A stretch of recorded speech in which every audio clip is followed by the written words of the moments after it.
Hi, Megan. How are you? Hey, Ranjeet, I'm doing good. How are you doing? Wonderful. So Wonderful. You ready for some more questions? absolutely. So Okay, what's the featured question today? sounds good. All right, our featured question is, in light of recent case law, how has the interpretation of the judging the work of others criterion evolved, particularly for individuals in interdisciplinary fields? And what specific types of peer review or adjudication activities carry the most weight? Well, let's understand what judging means actually right now. It essentially refers to the applicant's role in assessing, reviewing, or evaluating the work or others in the same or allied field. Now, judging activities, now it's very important for us to understand that before we get into what helps judging initiatives for the purpose of EB1A, let's also understand that what are the judging activities that may fulfill the criteria but need not meet the final merit determination. Okay, something a judging which is in an allied field but it is not coming with a good legal argument. So low impact or very general review roles. Now, if there is a judging activity without any clear selectivity, you see, you should be selected as a judge based on the meritorious disposition of your expertise, which is very important. Now, participation in an unrecognized or a low prestige events or journals, that may not be very useful. Very short term or very ad hoc will not be useful actually. You see, it one of the very important features that one need to look at is the alignment with the person's expertise. If that expertise is missing, of course, I mean, I always suggest that we should always present something an auxiliary expertise. So somebody is, let us say, in a clinical trial optimization, we had a student. So one can potentially talk about pathology, can talk about genetics. It could be in that, and you have to show the connection between the two. And obviously, self-promotional judges, having a reviewing a book or a chapter of a friend family will not be useful actually.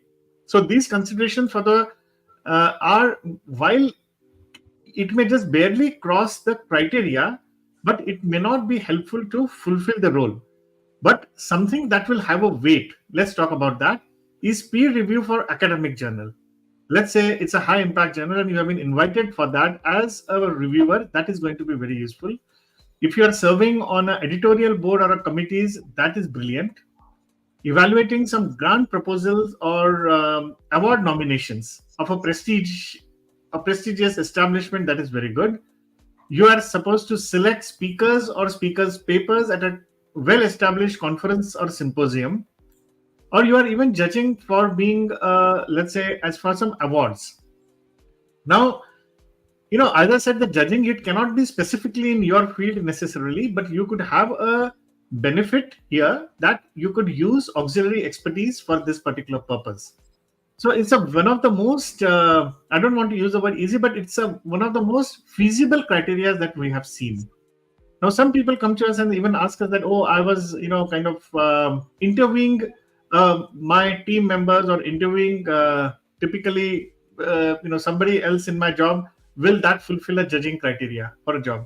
Now, understand that if something is part of your job, it may intensify your criteria for critical role possibly, but it may not fulfill. But let us say, for example, if you have been interviewing people for other departments, which people have really, and I have always been making a statement that initiative is just one part of the game.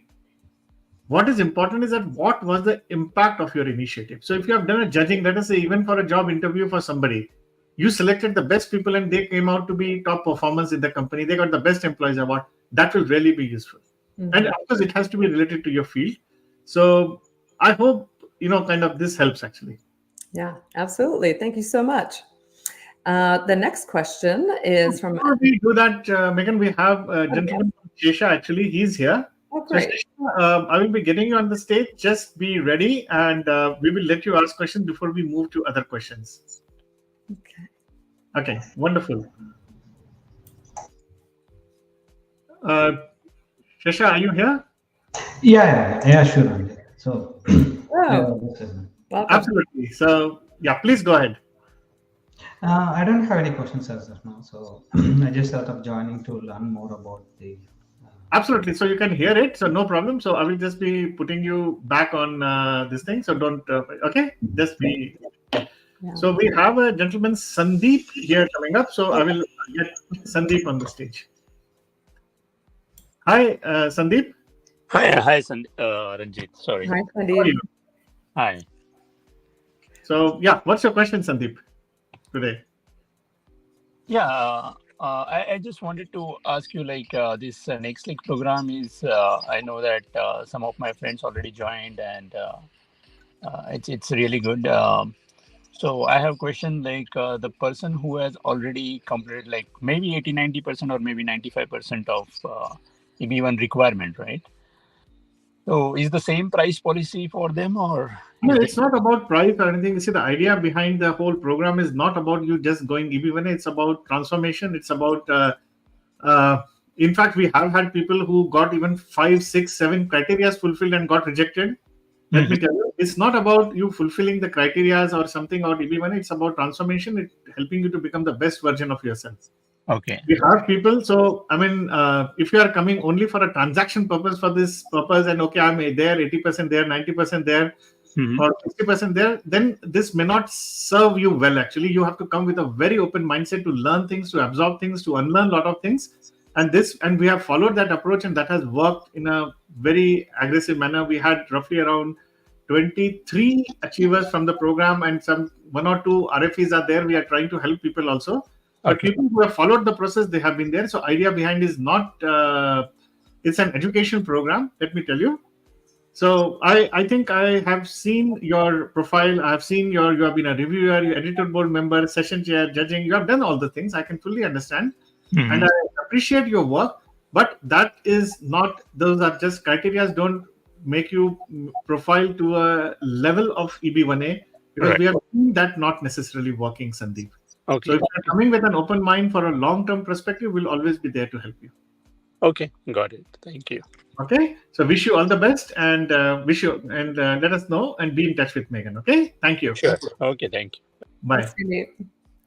Wonderful. Yes, Megan. Let's go to the next question. Okay, great. So this is from an anonymous member. It says, I'm a senior construction manager with almost 20 years experience overseeing multi-million-dollar projects. My son is aging out in August of 2025. Ideally, I'd like to apply for EB1A by April 2025 to make sure I have time to respond to any RFE if needed. Is this timeline achievable with your program? Well, this is a typical question we get, and at the stress, people do come to us. But I always see this program as a coaching program. We do not encourage. We can only commit to you only to the process. We cannot commit to you the benevolence of time, because that's up to you, and that is neither in our control, because there are three factors essentially for your EB1A.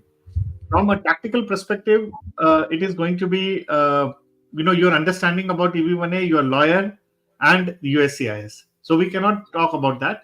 But yes, if you what is your profile, what is your degree of expertise? If you say that you are already in the top 1% of your field of expertise, definitely you are at a very starting point. Then we can tell you how to showcase your expertise. We can teach you the concept of EB1A jurisprudence, what USCIS is looking for, your depth and understanding on that. Remember, this is a coaching program. And then how to present yourself, which is how to draft recommendation letters. How much time are you going to take to draft the recommendation letters? Can you get X number of recommendation letter within a Y time frame? That's absolutely up to you. It's not we are going to give you that. So expecting or asking the question that whether we will be able to do this for you would be may not fit the right this may not be the right question, let me put it that way. If you follow it, yes. At the same time, let me also tell you that we have had people who were successful in the program by within 4 months, 6 months, 8 months, 9 months without RFE. So as much as possible, we want people to get EB1A without any RFE or without any thing, and for which definitely you need to be more persuasive, and that will help you for that. I hope that answers the question, Megan, for the gentleman. Wonderful. Thank you. Next is from Preeti. She says, I don't have support from my company or managers and don't think they will write me recommendation letters. Is EB1A achievable? Is EB1A still achievable in this case? You see, it's not about. I know this sometimes is very tricky. Uh, well, you can always look at your past employers. That's another aspect. Second, you can also look at employees who may not be in the company right now. Second, the employers, can they help you to give letters without a company support, in a sense that they can give in their personal capacity, who have had a knowledge of your work. Then there are some other, direct evidences or secondary evidences we can help you create, but that will be only for a critical role. But suppose it's completely sealed off and iron curtain is there that you cannot do anything, then in that case, we might have to kind of,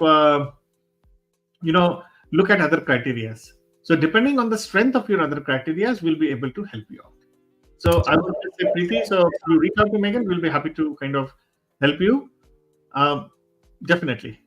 Okay, great. Next question. I've never written any papers and I'm not good at public speaking. How will the Next League program help me to achieve these kinds of things? Well, we have a series of session on how to write, how to seek citations, how to kind of do reviews. So we have the benefit of the whole program. So it's a different multiple series in that which is possible. You will be getting that benefit in this whole program. So that's number one. Number two, for public speaking, we have sessions which are more of a recorded sessions on how to do public speaking, and we, from a kind of a TED coach, we have a sessions you will be learning. So a lot of people have benefited out of it. So this is how the Next League program will help you to achieve the goals that you want to achieve. Great. Next, Harsh asks, will the Next League program help me to get published and help me to get media coverage? Do you have connections in the program, or will I have to find these opportunities on my own? Well, remember one thing, that this is not about connections. It's about you becoming an expert and then doing things in a very organic way, which we have seen most of our people have become members of Forbes. At least we would have 24 people who have become members of Forbes Business Council, featured in Forbes, have their comments have come in New York Post, Washington Post, New York Times. So this is all has happened, but it has happened very, very organically. And always remember that somebody doing something for you may be antithesis to or paradoxal to the whole purpose of EB1A. You have to grow organically in your profile for the purpose of, or USCIS might like to, even after if it gets approved, we had done a session on ethics in EB1A journey, and it could be counterproductive for you. So answering your question specifically, we will help you get published, but in a very organic way, teach you ways how to do that. We don't have any connections. We don't quantify that if we have any connections, or we will not. This is not, it should work, and we will let our students follow that process. But definitely we'll tell you how to seek opportunities. Great. Next, does the Next League program offer any kind of guarantee? If I don't get my EB1A approved, will I be able to get a refund? Well, this is a very, very interesting question, that will I get somebody guarantee? I mean, it's like you are trying to climb a Mount Everest, and we'll teach you the way how to do it. But then there are a lot of factors into your EB1A petition, as I mentioned in the first question also. First is you need to put in the efforts. So we need to have a guarantee that you will put in efforts. Second is, remember, this is an education program, and legal, we don't commit or have claim understanding on the legal jurisprudence aspect of it or presenting the petition. Your lawyer needs to represent you. Finally, your lawyer, immigration attorney, and he has to do a good job. And third, USCIS will do adjudication. And there are certain uncertainties always happen. So, so there are 3 layers of uncertainties that follow into this. It's like you are trying to climb Mount Everest. We can teach you the way, we can teach you everything. But as a coach, we cannot give you a guarantee. Please understand that will be, again, unethical to our business model, what we are attempting to do. So we can only, our job is to educate you, and your job is to kind of, even like you go to a business school, nobody can or should give you a guarantee that you will get a job. You go to, let us say in India, you go to UPSC examinations. Nobody can give you a guarantee that you will get into UPSC or IIT coachings. So it's only, and we are an education institution that take pride in the job that we do. Thank you. Great. Next question. I'm a senior engineer working as a full-time employee at an insurance company, currently earning a median salary. I would appreciate any insights or advice. And for context, I hold a master's degree in computer science from India and have 18 years of IT experience. I'm currently on an H-1B visa with an EB2 petition approved. You see, I would personally feel that, I don't know what's your understanding of median, in what range actually and everything, but your profile looks very good. Let me tell you, you have a good case, and with proper documentation and proper legal argument, which is being built by your lawyer, we can educate you on how to present your expertise, what USCIS is seeking in terms of salary, when it says high salary in comparison to others in your peers. And the last is how to present your case and documentation. So I think you are very good. I personally feel because you're holding a master's degree with 18 years of IT experience, having a specialized occupation visa, EB2 petitions approved. So I feel you have a promising case, but of course, there is a lot of effort that will have to go in the way. Thank you. Right. Great. And last question. I'm pursuing EB1A. I want to change jobs. Will a change of jobs affect my EB1A if the petition is pending?